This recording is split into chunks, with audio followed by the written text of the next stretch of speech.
Aqueras montañas que tan altos son, me empechan de C'est un seigneur qui trône en majesté au-dessus d'une vallée béarnaise.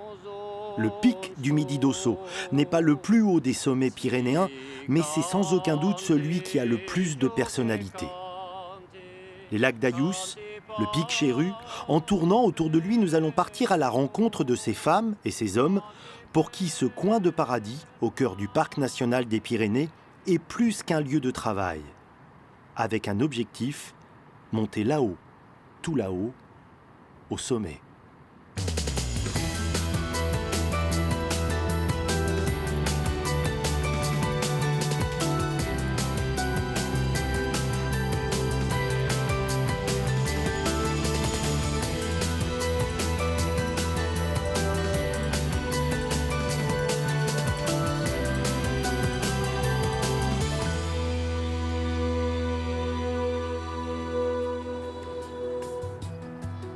Se réveiller au refuge d'Ayous, face au pic du Midi d'Ossau, donne une tonalité particulière à sa journée.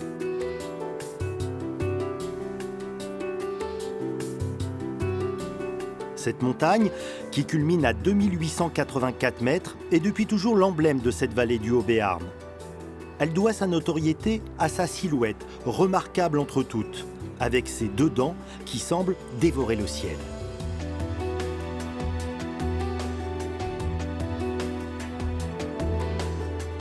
C'est avec Corinne, une enfant du pays, que nous entamons notre grand tour du pic. Commencer une journée avec cette lumière du matin, Corinne, ça change tout. Hein. Ça change tout, en effet. Le pic face à nous, il est majestueux, hein. On le voit de partout. Tu crois qu'on peut dire qu'il y a une dimension poétique sur ces paysages? Je pense que c'est la dimension qui est prépondérante ici. Parce que, donc, d'une part, c'est vraiment beau, il y a tout ce qu'il faut. Autour de nous, c'est des cirques, c'est des endroits abrupts, c'est des endroits un peu plus doux du pâturage. Et il y a vraiment quelque chose qui s'installe avec l'eau aussi, c'est laqué autour des lacs d'Ayous, c'est assez majestueux. Le pic, l'ascension, tu l'as faite, toi? Oui, je l'ai faite l'an dernier. Et c'était vraiment génial. C'était exceptionnel. J'avais la boule au ventre avant de monter parce que c'était tellement... voilà, j'y ai tellement tourné autour en fait que je me disais quand est-ce que je vais y arriver et le faire.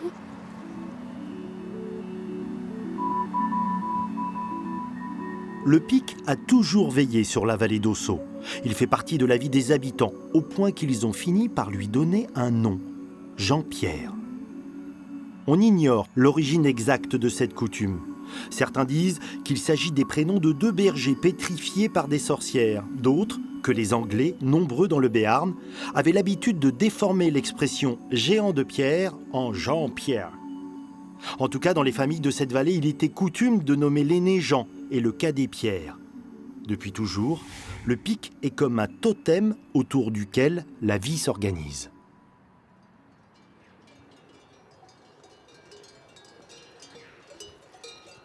Tu entends ce bruit, Eric ?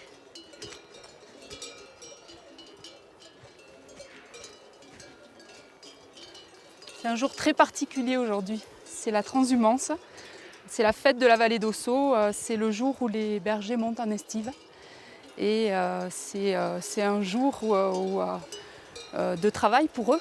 Mais c'est aussi un moment festif puisque on arrive dans les estives. Les brebis vont pouvoir brouter l'herbe, la bonne herbe aux réglisses et à toutes les herbes qui existent en estive et faire du bon fromage d'estive.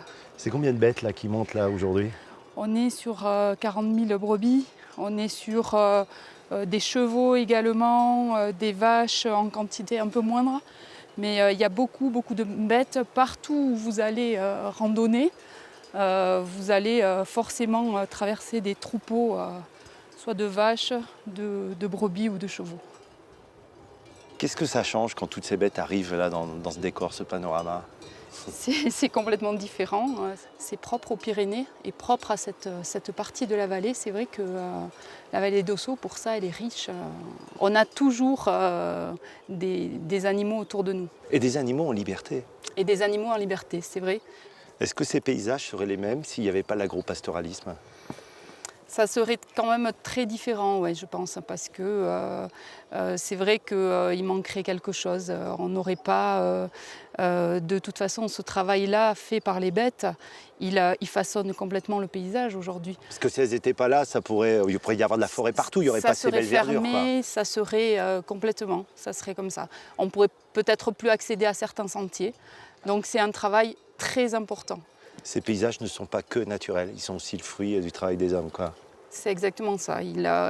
Depuis le bas de la vallée, en zone intermédiaire également, c'est tout un paysage qui se taille à la mesure des troupeaux qui y passent.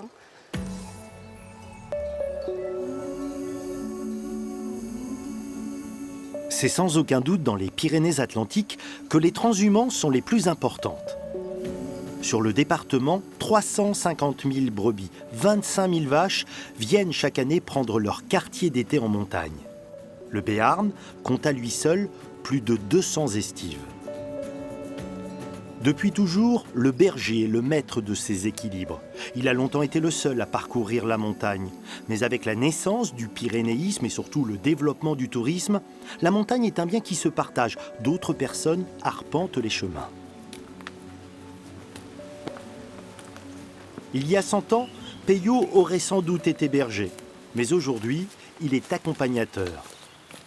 Et qu'on ne s'y trompe pas, sa connaissance du terrain est comme inscrite dans ses gènes.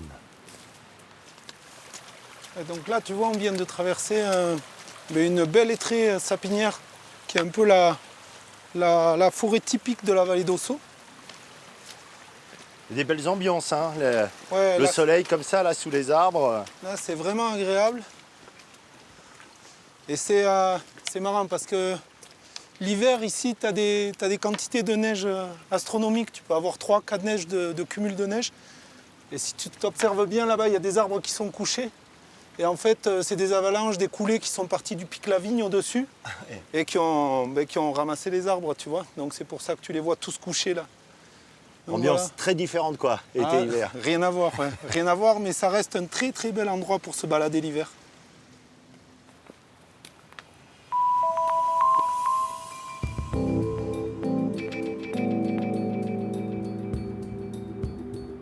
Peyo est un Pyrénéen, mieux encore un Ossalois, qui a grandi dans cette vallée à l'ombre du pic du Midi d'Ossau. Donc pour moi, l'Ossau, c'est l'Ossau. Mais pour moi, les satellites sont tout aussi importants. Et en plus, ils ont tous une histoire. Tu vois, tous ces satellites, tous ces spots de rando qu'on peut voir, ils ont tous une histoire humaine avec des gardiens de refuge, des bergers, des anecdotes, voilà. Tous ces sommets-là, ils sont très très importants pour moi.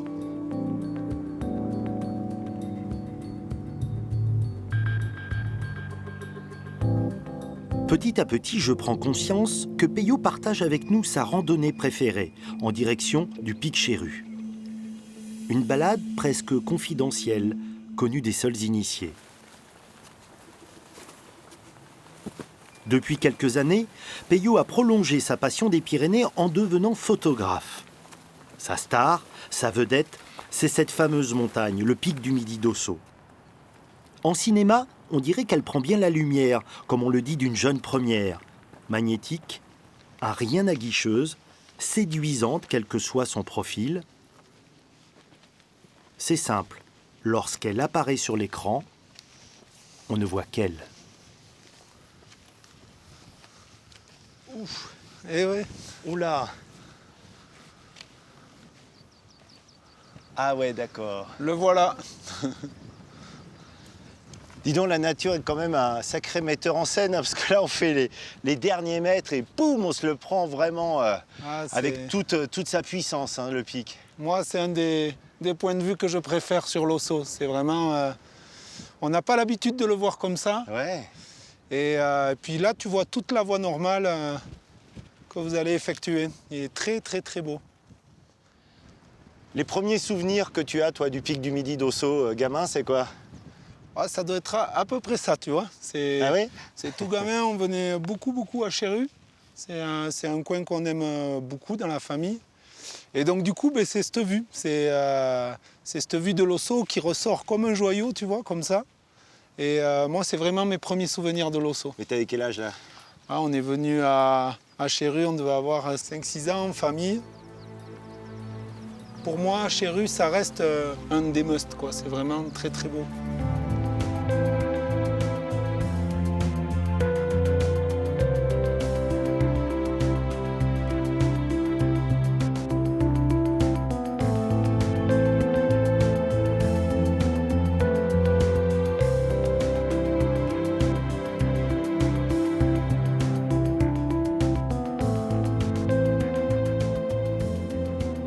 Randonner autour de cet Ossau, c'est une chose, mais à quel moment il y a le déclic où tu te dis je veux faire de la photo et en particulier des photos de ce pic du Midi d'Ossau?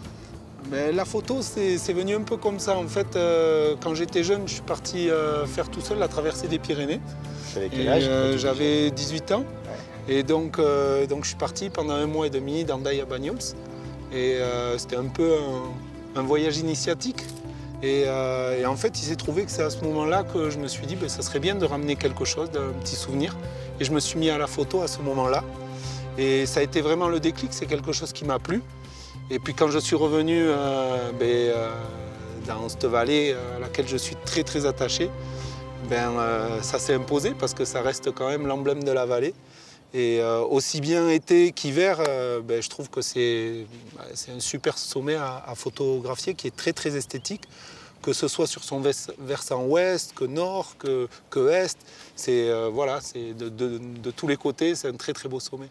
Et puis tu as la chance que ta vedette, elle change complètement de visage entre l'été et l'hiver. Il y a des photos que tu as faites l'hiver, là où on voit des snowboarders dans la neige avec des ombres. C'est juste fabuleux, quoi. Ah, c'est un très très beau cadre. Et puis l'avantage que tu as, si tu veux, c'est que quand tu es sur une crête comme ça, tu peux aussi bien skier en versant ouest le soir pour avoir de belles lumières, ou plutôt au petit matin sur des combes est, où là tu vas avoir pareil la lumière du lever du jour et tu vas te régaler au niveau photo, quoi. Donc en fait le travail de photographe ici il n'est pas très compliqué. Ouais, tu as beaucoup d'humilité quand même. Non, réellement je pense qu'on a un super cadre de travail et ça facilite grandement les choses quand même, réellement.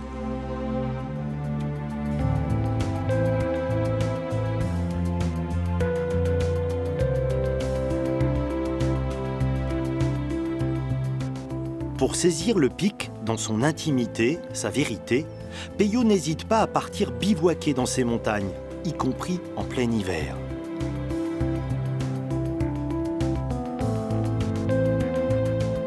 Il en rapporte des photos, mais aussi des petits films, comme si partager ses nuits à la belle étoile était une offrande faite au Seigneur de la vallée.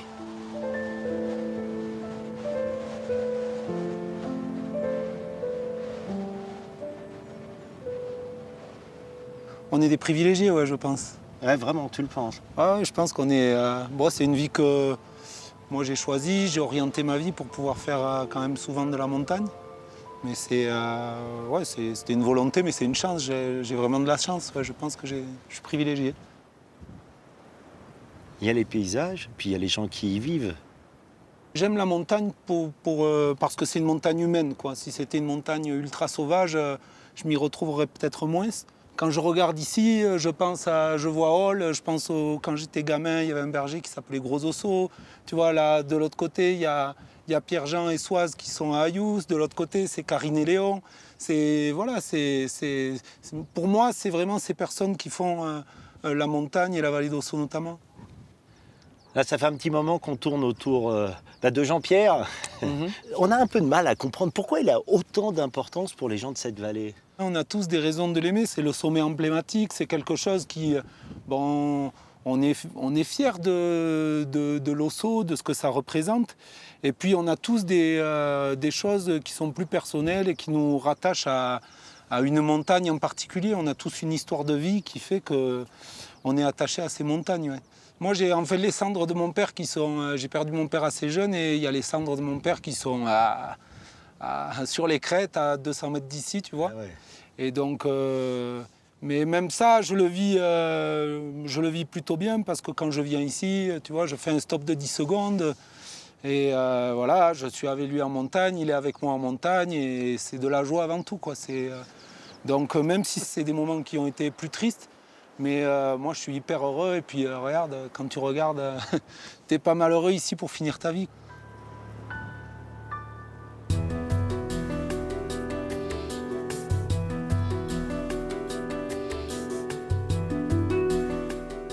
Décidément, cette montagne n'est pas comme les autres.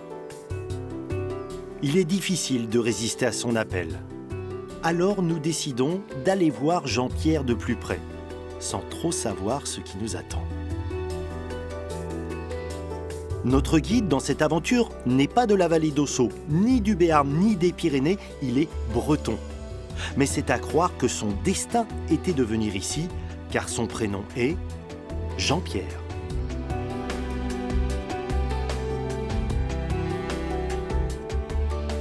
Quand j'étais jeune, je venais en vacances, en colonie des vacances, ici, dans une vallée voisine, et la vallée d'Or. Et j'ai vraiment découvert, appris et aimé les Pyrénées, la montagne, comme ça, quoi. Donc tu vois, après, j'y suis retourné l'hiver avec des copains, des amis. Et puis en 85, j'ai pris la décision, on vient s'installer ici. Je m'entraîne, je me prépare pour passer le diplôme de guide, quoi. Voilà. Comme tous les sommets, le pic du Midi d'Ossau se mérite, se gagne, pas après pas. Après pas, après pas. Quand on pense enfin à lever le regard, on se demande d'abord, tant le décor en impose, si on traverse l'antichambre du paradis ou de l'enfer. Puis très vite, on baisse la garde. On se sent en connexion, bien. Ici, maintenant. Tu comprends voilà, que les gens aient cette image de ce pic, enfin vraiment... Ah oui, complètement. Ouais. Mais tu sais, l'été, on amène des Palois pour faire l'Ossau qui n'ont jamais fait de montagne. Mais ils voient ce sommet-là depuis leur naissance, ils veulent absolument le faire. Tu vois, et puis après, ils ne refont pas de montagne, ils ont fait l'Ossau.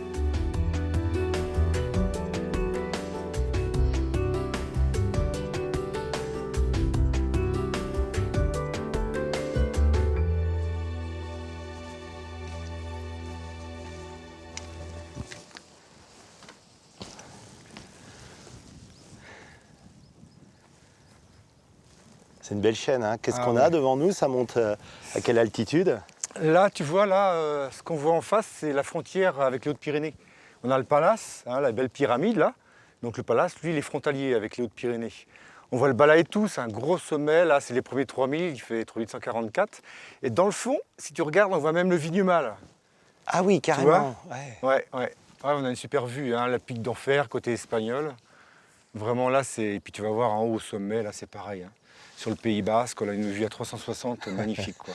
Puis on regarde en bas, il y a la mer de toujours nuages. la mer de nuages, Voilà. on est au-dessus. Ça fait toujours plaisir, hein, ça. Hein. Ouais, elle se disloque, là, hein, on sent que ça va partir, ouais. Bon, là, on est un peu au pied du mur, là. Voilà, hein, on va commencer un petit peu à grappouiller, là, la première cheminée. Et puis voilà, ça va avancer tout doucement. Et...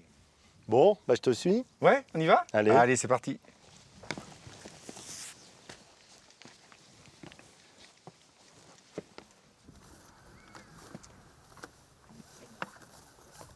Allez, c'est bon. On peut y aller. Ok.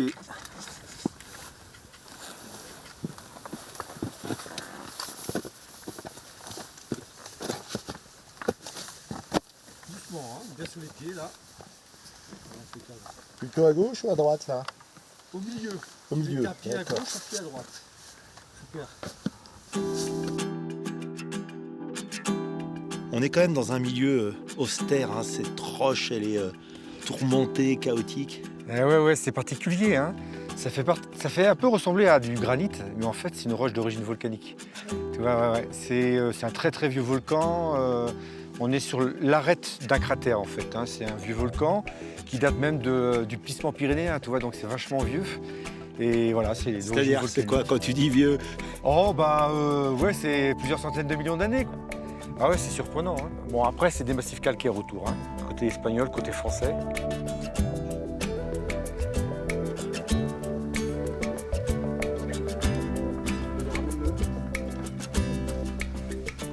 Bon Eric, on est à la deuxième cheminée là, hein, donc je file devant. Et puis dès que je suis au relais, j'ai tout installé, je te fais signe et je t'assure. Ok?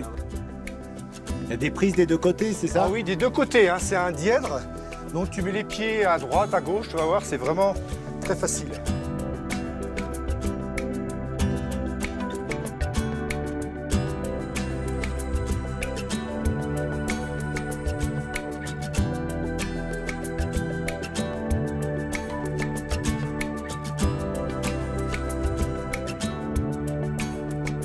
C'est une impression ou c'est un peu plus raide? Là, c'est ton échelle de meunier dans le garage, pas plus difficile.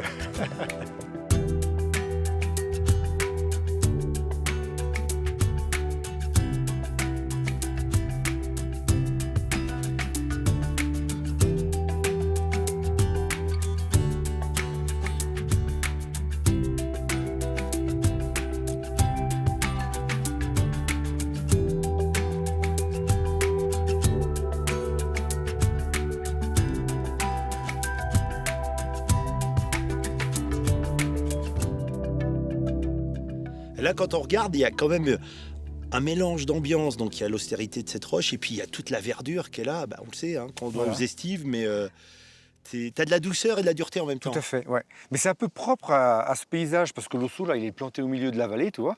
Et autour, on a des estives, c'est vraiment très particulier. On le voit de peau, là, il est planté au milieu de... C'est vraiment... c'est vrai que c'est magnifique, ouais. Avec tous les étages de végétation, là, on voit bien où s'arrête la forêt. Ouais, ah ouais, là, la Hein? ligne, elle est parfaite. Hein. Très, très beau, ouais. Puis il y a toujours quelque chose d'émouvant là à tomber sur une croix. Elle doit Ouais. dire quelque chose. En tout cas, elle a été plantée là. C'est une flèche qui indique la fin de la dernière cheminée. Ah ouais. Donc, ça veut dire que quand tu arrives du sommet, que tu redescends et que tu es pris par le mauvais temps, ben, ça te donne le point de départ de la dernière cheminée. Mais voilà, ça peut arriver en redescendant, il y a les nuages qui montent, on se retrouve dans la brume. Il faut bien connaître l'itinéraire, ouais, effectivement. Tu le sais quoi, la montagne, c'est l'humilité. Il faut pas se croire plus fort Exactement. qu'elle, c'est ça? Ah oui, tout à fait, ouais. Puis renoncer quand il y a besoin, ouais.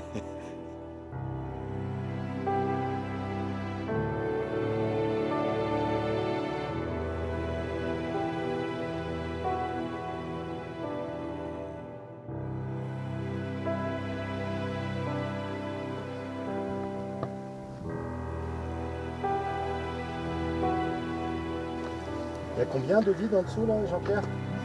D'accord.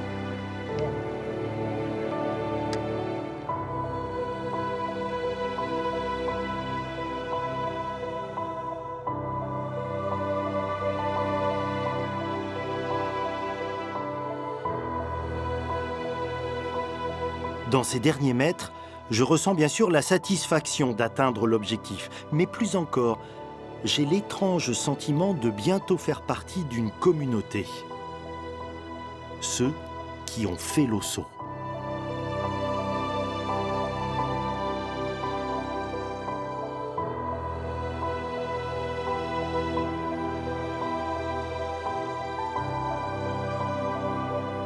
Oh, ça y est. Ouf, C'est quelque chose, là. on y est. Ouais. Et moi, c'est une première, hein. Ouais. Donc je suis content, ouais. Eh oui. Vraiment, merci. Super, bien joué, Eric. Ouh, quel point de vue autour. On voit tous les endroits en fait par lesquels on est passé. Là-bas, c'est Ayus. Voilà, c'est les lacs d'Ayous, hein, vous étiez l'autre jour, là. On voit le refuge en haut du troisième lac. Et puis après, bah, toutes les Pyrénées, la fin du Pays Basque, le Baritou, le Pic d'Ani, tout ça, c'est magnifique, quoi. Tout d'un coup, ça prend complètement une autre physionomie, ces paysages. Hein. Ah, complètement. T'as vu comment on est planté au milieu, là? C'est unique, hein, ici. Hein. Tu vois, il n'y a pas d'autres sommets à droite, à gauche. Ah, bah, ouais, c'est ouais, pas que dans la tête, il y a un c'est truc. puissant, hein. Ouais, ouais. Waouh, ouais. Ouais, c'est sympa, ouais. Putain, c'est quelque chose, hein.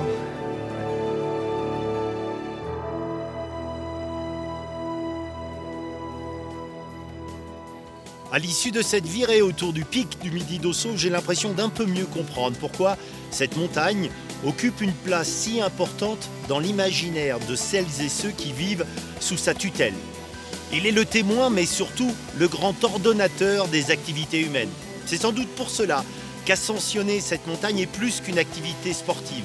On vient jusqu'ici pour rencontrer un personnage puissant, magnifique, bienveillant, qui à lui seul résume l'identité de cette vallée.